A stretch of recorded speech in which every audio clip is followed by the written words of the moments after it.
Ronnie. Bonjour Nathalie. Ronnie, historien, philosophe, qui commente les alcôves du Tanakh, mais aussi la Haftara. Et nous avons cette semaine la Haftara de Yom Kippour, qui raconte l'histoire de Yona. Yom Kippour après-midi. Yom Kippour après-midi. Alors pourquoi est-ce qu'on a choisi ce texte de Yona pour Yom Kippour l'après-midi, Moi, à ton avis? À mon humble avis, je pense que à travers l'attitude des marins que rencontre Yona, l'attitude des habitants de Nineveh que rencontre Yona, et l'entendement probable de Yona en fin de parcours, nous parlons du repentir. Repentir parce qu'en hébreu, tchouva est polysémique. La racine, c'est chouv, shin, va, bet. Chouv va donner tchouva, c'est-à-dire la réponse. Donc il y a eu question. Il va donner chouv, le retour. Une fois que vous avez la réponse, vous avez envie de retrouver le chemin de cette réponse. Et lorsque vous êtes sur le chemin de cette réponse, vous comprenez qu'il serait peut-être temps de vous repentir de vos fausses croyances. Alors, quelle a été l'attitude des marins, là, dont, justement, c'est dans le texte, il faut le voir avec le texte. Regarde, au Passouk He. Donc, tu sais d'abord que Yona, nous n'avons pas de datation. Hein. Donc, il est probable que le livre ait été écrit comme une leçon imaginaire.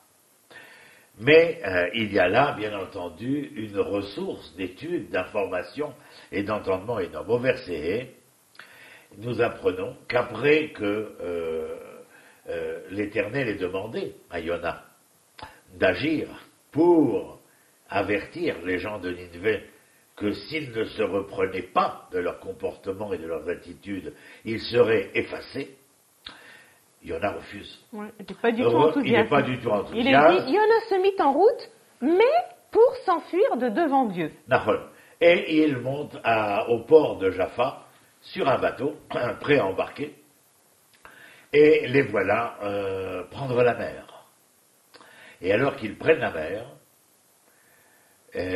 une fois en haute mer, celle-ci se déchaîne. Et lorsqu'elle se déchaîne, tout le monde prend peur, bien entendu. Et au verset He, Vaïrou Amalachim Vaïzaku Ish El Eloav. Ils ont eu peur, les marins, et ils ont chacun interpellé leur Dieu. Ils ont interpellé leur Dieu. Vayatilu et Akelim Asher Bonia Elayam.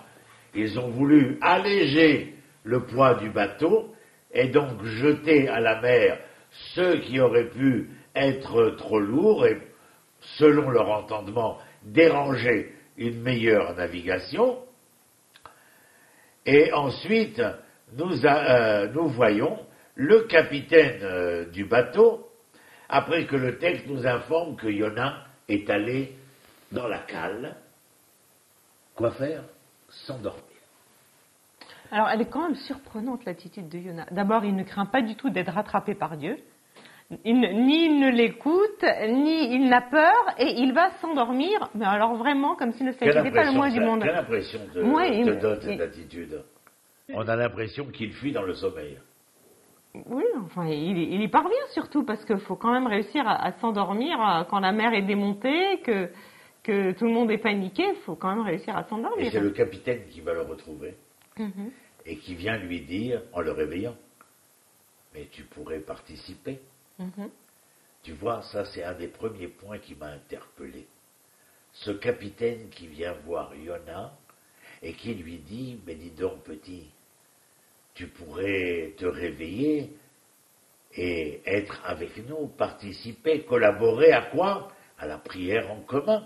Nahon, il lui dit, Malechan Irdam, au verset 6. Comment est-ce que tu as pu t'endormir? Koum! C'est une injonction, lève-toi. Kra el Elohecha. Et on appelle. Invoque ton Dieu. Invoque ton Dieu, bien sûr.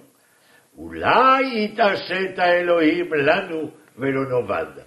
Peut-être que l'Éternel se calmera, se ressaisira, et que nous soyons sauvés, c'est-à-dire velonovad, que nous ne soyons pas perdus. verset 7, Vayomru ish el reu. Tu vois, c'est important pour moi ce qui est écrit là. Vayomer est un langage de tendresse. Je dis que les mots en hébreu, c'est maman dit, ima omeret. Alors que le langage de rudesse, c'est papa, abba, medaber, dibour, langage de rudesse. Et là, tu entends, Vayomru ish el reu. Ils s'adressent l'un à l'autre dans un langage de tendresse. C'est-à-dire que les marins auxquels nous avons affaire ici, ce sont des marins qui d'abord prennent conscience tout de suite que le phénomène de la tempête n'est pas entre leurs mains, ça ne leur paraît pas un phénomène naturel, ils invoquent l'Éternel, ils veulent tous y participer, ils s'adressent l'un à l'autre, ils s'adressent l'un à l'autre comme l'un au prochain de l'autre. C'est donc qu'il y a ici un amour particulier. Tout ça pour te dire quoi? Pour te dire que l'attitude qui va être la leur lorsqu'ils vont vouloir, avec les dés ou je ne sais quel objet, tirer le sort pour savoir qui est le responsable de cette fureur divine, et que ça va tomber sur Yona, ils vont lui dire, mais qui es-tu? Alors, la manière dont il lui demande de se définir est quand même assez intéressante. Comment demande-t-on à quelqu'un de se définir? Première question, quel est ton métier? Quel est ton métier? Apparemment, c'est important dans la définition d'une personne. D'où viens-tu? Quel est ton pays? À quel peuple appartiens-tu? Ce sont des questions qui interpellent. Ils sont en pleine mer, ils risquent tous de mourir, ils vont le voir, ils veulent savoir à qui il a affaire. Quel est ton métier? Parce que le Goral est tombé sur lui, le sort en est jeté. Mais pourquoi ces questions? Est-ce comme ça qu'une personne se définit? Eh bien, c'est parce que répond en tout cas Yona. Ah oui, alors, il répond de manière très laconique. Je suis un hébreu. Je respecte l'Éternel, le Dieu du ciel qui a créé la mer et la terre sèche. Alors là, ça leur fait très peur. Ils sont saisis d'une grande crainte. Et tout de suite, il l'indique comme étant le coupable. Qu'as-tu fait? Mais tu entends combien c'est important. Il savait maintenant qu'il fuyait de devant Dieu.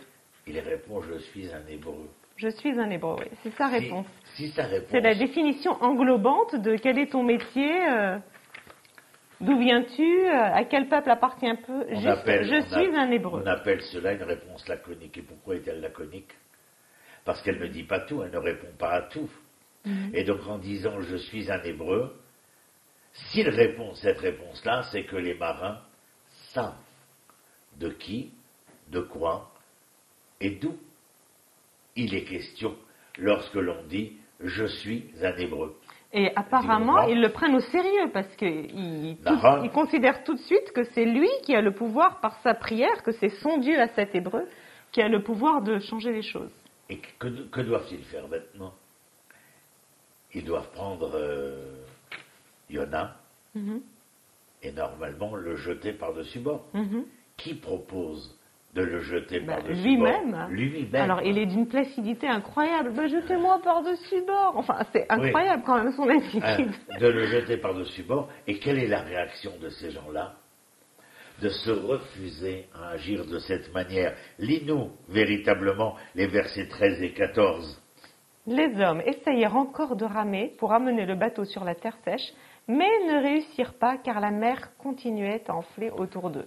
Alors ils invoquèrent l'Éternel et dirent, de grâce éternelle, ne nous fais pas périr à cause de cet homme-là, mais ne fais pas non plus retomber sur nous un sang innocent, car toi, l'Éternel, tu fais ce que tu veux. Ce sont quand même des gens qui ont de la morale et des principes, ces marins. Je suis bien heureux de te l'entendre dire, parce que c'est là où je voulais en arriver. Certains vont venir dire « Ah, mais les marins, ils se sont repentis parce qu'ils étaient dans une situation précaire. » Je dis non, ce n'est à mon avis pas certain. Pour quelle raison? Je dis qu'en lisant le texte ici, vous vous rendez compte que ces marins ont un ordre moral. Tout à fait. Ils ont une identité morale. Et ils ne veulent en aucun cas, ici, que Ve'al titen alenu dam naki. Ne nous fais pas supporter le sang qui sera versé ainsi. C'est-à-dire qu'il demande à l'Éternel de calmer les eaux. Oui, et il le considère comme innocent. Bien qu'ils aient compris que ce soit par sa faute que la mer est déchaînée, c'est pour eux du sang innocent. Ils n'ont aucune intention de tuer. Et lorsqu'ils ils sont dans l'obligation d'agir de cette manière, au verset 16, regarde comment cela se termine ici, ce chapitre 1. Vaïro anashim irav dola et Hashem, vaïsbechu zevar l'Adonai, vaïdrou nedarim. Voilà. C'est-à-dire, traduit, au verset 16. Ils l'ont jeté, ils soulevèrent Yona et le jetèrent à la mer, et la mer se calma de sa fureur. En dernier recours. Et le verset, après. Les hommes furent remplis d'un grand respect pour l'Éternel, offrirent un sacrifice en son honneur et firent des vœux en sa faveur. Donc tu te rends compte ici que si l'on dit que la Haftara de Yona est une Haftara qui veut nous inscrire dans le processus du repentir, nous sommes en face d'hommes qui ne se sont pas repentis simplement parce qu'ils ont craint, parce qu'ils ont eu peur. Ça serait le repentir d'un seul instant, le repentir du moment. Mais nous avons affaire à des hommes qui, pour qu'ils puissent prendre conscience que la tempête est la volonté de l'Éternel, il fallut nous présenter que ces hommes étaient des êtres moraux. Des hommes ayant, tu sais, tu connais cette phrase, Derech Eretz Kedma la Torah. Il est nécessaire que les fondements, que la base, que l'assise soit cette assise morale pour que par la suite, eh bien, nous puissions élaborer un rapport de l'homme à l'Éternel. Il y a quelque chose chez ces hommes ici où ils posent des questions, où ils ont des réponses, où ils suivent un chemin de retour à eux-mêmes, et leur repentir à eux est un véritable repentir. D'ailleurs, nombre de nos sages verront chez ces hommes des êtres repentants totalement, sans même qu'il soit possible de les remettre en cause, de quelque manière que ce soit. Oui, en fait, ils n'ont rien fait de mal, à part avoir suivi l'injonction de Yona lui-même, une fois qu'ils ont compris que c'était... Et ensuite, alors qu'il était dans le ventre de la mer, il va se retrouver dans le ventre de la baleine, et dans le ventre de la baleine, il va comprendre, lui, dans la situation précaire où il est... Qu'est-ce que ça représente, à ton avis, le ventre de la baleine? On a entendu beaucoup de choses sur la symbolique de ce que ça peut être... Est-ce que c'est être dans une situation d'intimité avec soi-même, d'être dans une espèce d'utérus naturel? Qu'est-ce que ça peut être c'est tout ça à la fois. C'est-à-dire qu'il se retrouve... Le ventre de la baleine. Il se retrouve en vase clos. En vase clos. Il se retrouve en vase clos. Il se retrouve face à lui-même. Il se retrouve surtout dans une situation inextricable. Inextricable. Oui. Effectivement. Donc, dans c'est-à-dire, j'ai pas tout compris, dans l'inextricable d'ici, oui, voilà, merci de m'avoir repris, il faut qu'il agisse. Et ce qu'il fait mais là, à il ne peut plus faire grand-chose, en fait. Il n'y a que Dieu qui peut l'aider. Il a une seule chose à faire. Il se retrouve le dos face au mur, la paroi.